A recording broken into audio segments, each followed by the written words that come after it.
أعوذ بالله من الشيطان الرجيم بسم الله الرحمن الرحيم إن الذين توفاهم الملائكة ظالمي أنفسهم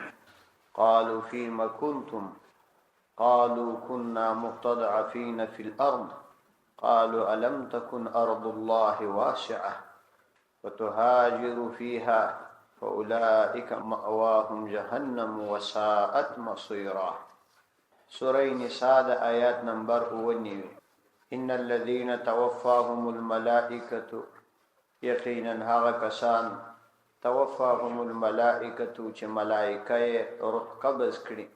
ظالمی انفسهم په داسې حال کې چې ظلم کوونکي وي په خپل ځانو باندې. قالو دوی ته وایي فيما كنتم، تاسو په کوم حالت کې واست؟ قالو دوی وایي كنا مستضعفين في الارض، مجهو ضعیفه او کمزوري فی الارض فمزکه کی. قالوا هوی وای الم تکن ارض الله واسعه، اید الله تعالی مزکه فراخ نو فتهاجروا چې تاسو هجرت کړي وای فیها فاغم زکه کی. اولئک نو دغه خلق مأواهم جهنم، زائد دوی جهنم دی، وساءت مصيرا او بد ورتلو زائری. ان الذين توفاهم الملائکه، د دې آیات مخکنی آیاتو سره مناسبت دادی چې په مخکنی آیاتونو کې د جهاد د مجاهدینو د فضیلت په ارتباط خبر راغله، چونکه د جهاد د مقاصد څخه او د عمده خبرو څخه یو هجرت کول هم دي. سړی هجرت وکي نو د هجرت په ارتباط پر روانو آیاتونو کې یادونه کوي. ان الذين توفاهم الملائكه ظالمي انفسهم، ان الذين يقينا اكسان توفاهم الملائكه چې ملائکه روح قبض کړي، یعنی ملائکه د روح د قبضولو د پار راځي، دا د دوی روحونه چې ملائکه قبض کړي. ظالمي انفسهم په داسې حال کې چې دوی ظلم کوونکي و انفسهم په خپل ځانو باندې، یعنی د هجرت امر ورته سوی او دوی هجرت نه کوي، او یا خو یو ځلې هجرت وکي ورسته بیا هجرت تر کړي، نو په دغه وخت کې به دا ملائکه ورته وایي قالو وبوایي دا ملائکه دوی لره فیما کنتم، په چی شي کې یاست تاسو، یعنی د دین په کوم عمل باندې مصروف واست، تاسو د دین په کوم عمل باندې مصروف واست، کوم ضروري کارونه مو د دین کول. قالو دوی بوای په جواب کې كنا مستضعفين في الارض، كنا مستضعفين کمزوري کسان فی الارض پمزکه کی، یعنی د خپل سکونت په ځای کې ضعیف وو نو د دین پر ډیرو ضرورتو عمل نسوای کولای. قالو په جواب کې بدا ملائکه ورته فرمای الم تکن ارض الله واسعه، الم تکن ایا نو ارض الله د الله تعالی مزکه واسعه فراخ فتهاجروا فيها، چې تاسو په هغه کې هجرت کړی وای، یعنی حالت به اوسېدلای د غمزکه به پر ایښې وای، بلې علاقې ته بتللی وای، هلته به هجرت کړی وای، چې حالت تللی وای نو تاسو به ټول فرائض پر ځای کړی وای. نو کله چې دا خبره دوی ته ملائکه وکړي نو دی بلا جواب شي او په دی وجه به جرم ثابت شي. الله فرمای فاولائک مأواهم جهنم وساءت مصيرا، فاولائک نو هم داخلك مأواهم ده وی ځای جهنم و جهنم دی،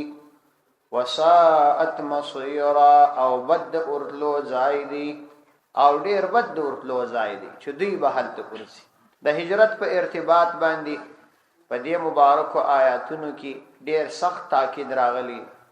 او کوم خلک چې هجرت ونه کړي د جهاد د پاره نو بیا د هغوی سره د الله تعالی داسې معاملت. هجرت په باره کې قرآن کریم کې 3 قسم آیاتونه راغلي، ځینې آیاتونه یې د فضیلت په ارتباط دي، او ځینې آیاتونه یې د برکاتو په ارتباط دي، او ځینې آیاتونه بیا د وعیدونو او د هجرت د نه کولو د عذابونو په ارتباط دي. یعنی د هجرت په ارتباط چې قرآن کریم کې کوم آیاتونه راغلي دي دا غدرې سورته لري. ځینې د فضیلت په اړه دي چې د هجرت دا فضیلت او ځینې د فرضیت په ارتباط دي او ځینې بیا د عذاب په ارتباط دي کچا هجرت نکاو. نو په دې آیات کې د دې یادونه وسوله چې کچیر یو سړی ضعیف او کمزوري یعنی مطلب دا چې په خپل وطن کې د الله تعالی د دین قیام نسوي کوي او بل علاقه تطلای هم سوای نو هغه هجرت و نکړي د هغه د پاره شدید سزا ده. چنانچه په ابتدا د اسلام کې هجرت کول دا د ایمان رکنو بیل دی ایمان معتبر نو چې هجرت یې کړی نه وای. هجرت دا په لغت کې هجران یا هجر ته ویل کیږي. پریښودل د یو شي څخه ځان بیزاره کول دې ته په لغت کې هجران وای. په دا خپل لغوي معنی په احادیثو کې هجرت استعمال شوی. لکه حدیث کې چې راځي پیغمبر علی السلام فرمایي چې لا يحل لمسلم ان يهجر اخاه فوق 3 ايام، چې یو مسلمان لره دا روان دي چې خپل ورور پریږ دي یعنی خبري وسره ونکي تر 3 ورځې بالا بود. او په اصطلاح د شریعت کې د دارالکفر څخه و دارالاسلام تتلل د دې د پاره چې په خپل دین باندې سړی پاتې سي نو دې ته هجرت ویل کیږي. او یا د اسلام د نور وجوهات په وجه تخپل وطن پریږدي یو داسې وطن ته ولاړ سي چې حالت د اسلام په دین باندې کاملا عمل کېدلای سي نو دې ته هم هجرت ویل کیږي. مثلا په یو علاقه کې ډیر زیات بدعات دي، خلق په بدعات او شرک باندې اخته دي، ته هغه پریږدي او یو داسې علاقه ته هجرت وکړي چې حالت د سنت اتباع ډیر وي نو دام په هجرت کې راځي. چنانچه مولا علی قاری رحمه الله د مشکات په شرح مرقات کې دا خبره لیکلې او دای خپل وایي چې کله ماته الله تعالی توفیق راکړي چې مکه ته ولاړم د هرات دی نو خپل وایي چې الحمدلله الذي اخرجني من دار البدعه الى دار السنه، چې الله عز وجل ته د حمد وي چې زه د بدعت د کور راويستم او د سنت کور ته راوستم. په هرات کې په خوا هم بدعات ډیر و، اوس هم بدعات ډیر دي. خلکو ټول ذهن دا ګرځېدلې دي چې بس پر زیارتونو باندې میلې جوړوي او زیارتونو ته وروځي تفریحات کوي. د زیارت اصل غرض په کامله توګه ختم شوی دی. نو دې ته هم هجرت ویل کیږي. او دا غرانګه کوم څوک د خپل وطن په زور وېستل سو نو دا مهاجر بلل کیږي. لکه الله عز وجل چې سورته حشر کې د مهاجرینو صحابه په ارتباط فرمایي چې الذين اخرجوا من ديارهم واموالهم، هغه کسان چې د خپل وطنونو او مالونو سره ایستل شوي دي نو دا مهاجر بلل کیږي. او د شریعت په اصطلاح کې هغه څوک هم مهاجر بلل کیږي چې ګناهونه پریږدي او د الله تعالی کامل اتباع وکړي. چنانچه حدیث کې راځي پیغمبر علیه السلام فرمایي المهاجر من هجر ما نهى الله عنه ورسوله، چې مهاجر هغه څوک دی چې هغه څه پریښودل چې الله عزوجل او د الله تعالی رسول دی جنې منع کړی بس دا مهاجر. د هجرت د فضیلت په ارتباط په سورته بقره آیات نمبر 38 کې الله تعالی ش تفصیلی یادونه کی. تاسو سورته بقره آیات نمبر 238 راوړئ. ان الذين امنوا والذين هاجروا وجاهدوا في سبيل الله، یقینا هغه کسانو چې ایمان یې راوړی والذین هاجروا او هغه کسانو چې هجرت یې وکړي وجاهدوا فی سبیل الله او د الله تعالی په لار کې جهاد وکړي اولئک یرجون رحمت الله، نو دا خلک چې دي د خپل رب د رحمت امید لري. یعنی چې کله د خپل رب د رحمت امید ودرلودلی نو والله عز وجل غفور رحیم، کامل بخشون کی او کامل مهربان دی. مطلب دا چې د الله تعالی د طرفه د کامل رحمت او د کاملی بخشي وعده د پر هجرت باندې کڅوک هجرت وکي. دا د فضیلت په ارتباط یو آیات. بل آیات په سورته توبه کې دی چې الله عز وجل فرمایي سورته توبه آیات نمبر 60 کې هم د هجرت په برکت باندې او د هجرت پر فضیلت الله تعالی یادونه کوي. سورة توبه آیات نمبر 60 الذين آمنوا وهاجروا، یقینا هغه کسان آمنو چې ایمان راوړي وهاجروا هجرت وکړي وجاهدوا او جهاد وفي في سبيل الله دل تعالی فلارکی باموالهم وانفسهم فخپل مالونو سره فخپل ځانونو سره اعظم درجه عند الله ډیر لوی درجه ده د الله عز وجل په دربار کې ډیر لوی درجه ده واولئک هم الفائزون او هم دا خلق کامیاب خلق دي چې جنت ته داخلي دا د هجرت په ارتباط د هجرت په فضیلت کې دوه آیات او درې آیات داغه د سورۃ النساء سلم نمبر آیات چې موږ ترازو الله تعالی فرمایي و من یهاجر فی سبیل الله یجد فی الارض مراغما او څوک چې هجرت وکړي د خدای په لار کې یجد فی الارض مراغما کثیرا او پیدا کړي مراغما د عزت ځایونه کثیرا ډیر وسعتن او د رزق فراخي د عزت او اظهار دین فراخي به پیدا کی ومن يخرج من بيته مهاجرا او څوک چې د خپل کور د هجرت په نیت باندې ووتی الى الله ورسوله هجرت هم د الله او د الله تعالی د رسول د پاره ثم يدركه الموت بیا مرګ ورته راغلی فقد وقع اجره على الله نو یقینا اجر پر الله تعالی لازمی سو د الله تعالی په فضل باندې نه دا چې پر الله تعالی دا لازمی ده نو الله تعالی هغه ته دا اجر ورکړي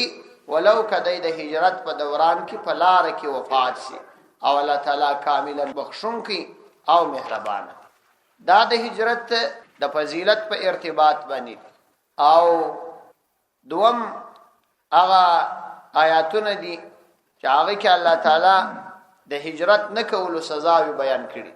لکه یو آیات چې دغه آیات د مخکې تیر چې چا هجرت نه کړي نو دی کې بیا سزا بیان کړي او بل د هجرت برکات دي چې الله تعالی د هجرت برکات بیانې یو سورۃ نحل کې دی آیات نمبر 41 راواړوي سورۃ نحل په دې کې الله تعالی د هجرت برکات بیانې چې پر هجرت کې دا برکات سورۃ نحل څوار سبا سے پاره کې راځي آیات نمبر 41 والذین هاجروا فی الله من بعد ما ظلموا والذین کسان هاجروا چې هغه هجرت کړي وي فی الله د الله تعالی د پاره من بعد ما ظلموا ورسته تر هغه چې پر دوی باندې ظلم کړل سوی لنبوی انهم فی الدنیا حسنه لا محاله بمجهوی ته ځای ورکو په دنیا کې حسنتن بهترین ځای د دې په ارتباط باندې علما ولیکلي دي الله تعالی به بهترین کور کوي او یادا چې الله تعالی به غلبه ورکي یادا چې الله تعالی به کامل رزق ورکي ولا اجر الاخرته اکبر او د الله تعالی د طرف د اخرت اجر ډیر لوی دی لو کانوا يعلمون کشیر دوی په هدل نو دی کې بیا برکات راغلي یو برکات په دغه د سورۃ النساء په سلم نمبر آیات کې دي چې الله تعالی د دې دلته بیان او ځینی برکات یې الته بیان او حدیثو کې پیغمبر علی السلام د دې ډیر برکات بیان کړي حدیث کې راځي الهجرت تهدم ما كان قبلها هجرت هغه مخکنی ټول ګناهونه دا لمنځوړي چې انسان د مخه کړی وي نو الله تعالی د هجرت په وجه باندې دا لمنځوړي او تجربه هم دا ده چې چا د خدای د پاره هجرت کړي هغه تعالی تعالی ډیر لوی وقار او عزت پر کړي حضرت ابراهیم علیه السلام د عراق څخه شام د هجرت وکي الله عزوجل دومره عظیم انسان دی جوړ کړي چې د په نسل کې نبوت جاری وساتي او وقار او عزت یې در په خوا څو چند زیات دا رقم حضرت موسی علیه السلام د خپل قوم سره یو ځای یواري مدین ته هجرت وکي او بیا د خپل وطن مصر څخه شام ته هجرت وکي الله عزوجل دومره احسان سره وکي چې مصر هم د تر لاس لاندې سو او شام هم د وطن سو دا سید الرسول صلی الله علیه وسلم او د هغه ملګرو صحابه رضی الله عنهم د پیغمبر علیه السلام سره هجرت وکي مدینه منوره الله عزوجل دومره زیات ونازول چې د مدینه فضیلت یې پر ټول عالم باندې لوړ کړي او هر یو یې په هر څه کې مالدار په ابتدا د هجرت کې د صحابه کرامو د فقر واقعات منقول دي ورسته د صحابه کرامو د فقر یو واقعا نشته په ابتدا د هجرت کې خو طبعا امتحان وي سختی راځي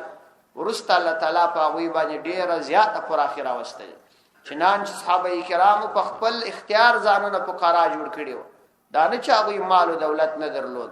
هر صحابي په سونو جریبم ځکه درلود للی چې په جهاد کې هغوی تعالی په لاس ورکړي. د پیغمبر علیه الصلاۃ والسلام هم خپل دغه فقر اختیاري وو، یعنی د خپل دانه خوشول چې مال جمع کړي، کنه هغوی ته د بیت المال او د غنیمت ډیر اموال په لاس ورغلي. نو ټول صحابه کرامو زندگی دا. حضرت ابو هريره رضی الله عنه خپل قصه کوي. یو ځای د یو ولایت والی نو وايي ای ابو هريره ورته داسې وخت راغلی چې غلام وي او د دې لپاره به خلکو د قافلو سره استولې پر شو به دې سره ځغستل، کوم ځای یو قافله ودرېږي ته لرګي ورته راجمع کړي چې د هغوی ضرورت ورپوره کړي. او دا دی نن ته د یو ملک والی او تا ته خلک امیر المؤمنین وایي. دا د اسلام په برکت باندې د هجرت برکت او چې الله تعالی د دوی سره د احسان معامله وکړه. او دا دی د هجرت برکات دا زموږ په ملک هم خورا ډیرو. دا هجرت او چې وسو د خلکو اقتصاد فراخ شو. په خوا اقتصادي حالت تاسو نو برابر یو 4-5 محدود کسان په ټوله شهر کې څه سرمایه درلود لله، نور ټول خلک غریبان. د هجرت په برکت باندې الله تعالی تقریبا اکثر خلکو تخپل سرایونه ورکړي. په خوا دا سينه و چا سرایونه نه درلود. د هجرت په برکت یې دنیا ولیدل، مختلفو ملکونو ته سفرونه وکړ. د هجرت په برکت یې الله عزوجل دشمن مات کړي چې هغه روسانو او دا دی الله عزوجل د وسنی مجاهدینو د هجرت په برکت د لوی کافر امریکا مات کړه ادي بلاړه. نو داسې د هجرت په برکت علما پکښ پیدا سو، حفاظ پکښ پیدا سو، قرا پکښ پیدا سو، مدارس پکښ جوړ شوه، علمي سطح لوړ سو. یوازې دینی تعلیمات نه بلکې عصري تعلیمات هم په کامله توګه باندې مخ ته ولاړ. دا ټول د هجرت برکت وو. نو هجرتونو کې خیر وی برکت وی ولو که په ابتدا کې مشکلات او امتحان راځي. حضرت مولانا مفتی شفیع صاحب رحمت الله علیه لیکلی دي کله هجرت په کولو کې بیا هم مشکلات تر ډیره وخت دوامدار پاتې سو. وای دا کس چې په دې پوسی چې یا په هجرت کې نیت خراب دي او یا لا تر اوسه د الله تعالی د امتحان دوره پای ته نه رسیدلې د بندگانو چې امتحان ور باندې شروع دي. لیکن هو دا ضروری ده چې د هجرت په کولو کې باندې ته خدای د رضا د پاره صرف د الله تعالی د کلمې د بلندۍ غرض بوي او د خپل دین او د خپل عزت او ناموس د حفاظت غرض بوي. کچیر دنیوي اغراض په هجرت کې را لبیا د ثمرات نه پراسي. چنانچه پیغمبر علیه الصلاۃ والسلام هجرت وکړي د مکه څخه مدینه منوره ته. نو په مدینه منوره کې یو حدیث بیان کړي اول د سفر سره غلیو. دا حدیث امام بخاری او امام مسلم او مشکات په شروع کې را نقل کړي. حتی امام بخاری د خپل کتاب د شروع کېدو څخه مخکې اول دواره دا حدیث راوړي او بیا ورسته اول باب یې. علما وايي امام بخاری رحمه الله دا حدیث د همدې د لپاره په شروع کې راوړي دي چې طالب العلم ته دا فکر پیدا کړي چې ستاسو دین په خدمت کې نیت یوازې د الله تعالی د لپاره. پیغمبر علیه الصلاۃ والسلام فرمایي انما الاعمال بالنیات، یقینا ټول اعمال تر نیت اړه لري. وانما لامرئ ما نوى، او یقینا د انسان د لپاره هغه څه چې د نیت کړي. فمن كانت هجرته الى الله ورسوله فهجرته الى الله ورسوله.